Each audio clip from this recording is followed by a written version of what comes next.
দেশের জনপ্রিয় সঙ্গীতশিল্পী মনির খান গানের পাশাপাশি একসময় রাজনীতিতে বেশ সক্রিয় ছিলেন। বাংলাদেশ জাতীয়তাবাদী দল বিএনপির হয়ে রাজনীতি করেছেন তিনি। তবে গত কয়েকদিন ধরেই শোনা যাচ্ছে তিনি দল থেকে পদত্যাগ করেছেন। সম্প্রতি একটি গণমাধ্যমের সঙ্গে আলাপে সে তথ্য গুজব বলে উড়িয়ে দিয়েছেন মনির খান।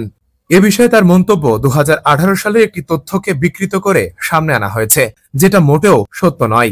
আমি দলের পদ ছেড়ে দিয়েছি, দল ছাড়িনি। বিএনপির কেন্দ্রীয় সহ সাংস্কৃতিক বিষয়ক সম্পাদকের পদে ছিলেন মনির খান, তবে এখন কোনো পদ নেই। এ বিষয়ে তিনি বলেন, 2018 সালে আমি বিএনপির ওই পদ থেকে অব্যাহতি নিয়েছি, কিন্তু আমি দল ছাড়িনি। আমি বিএনপি ছিলাম, আছি।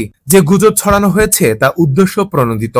এদিকে আসন্ন নির্বাচনে অংশগ্রহণের ইচ্ছের কথা জানিয়ে জনপ্রিয় এই শিল্পী বলেন, আমি এলাকার মানুষের জন্য কাজ করে যাচ্ছি। যদি দল চাই, জনগণ যদি চাই, আমাকে যোগ্য মনে করেন, তাহলে আমি অবশ্যই নির্বাচন করব। আমার তেমনই প্রস্তুতি রয়েছে। প্রসঙ্গত 1996 সালে একক অ্যালবাম তোমার কোনো দোষ নেই দিয়ে আলোড়ন সৃষ্টি করেছিলেন মনির খান। এরপর 42টির বেশি একক অ্যালবাম বেরিয়েছে এই শিল্পীর। তার দ্বৈত ও মিশ্র অ্যালবামের সংখ্যাও অনেক। প্রেমের তাজমহল, লাল দরিয়া ও দুই নয়নের আলো সহ অনেক সিনেমায় গান করেছেন মনির খান।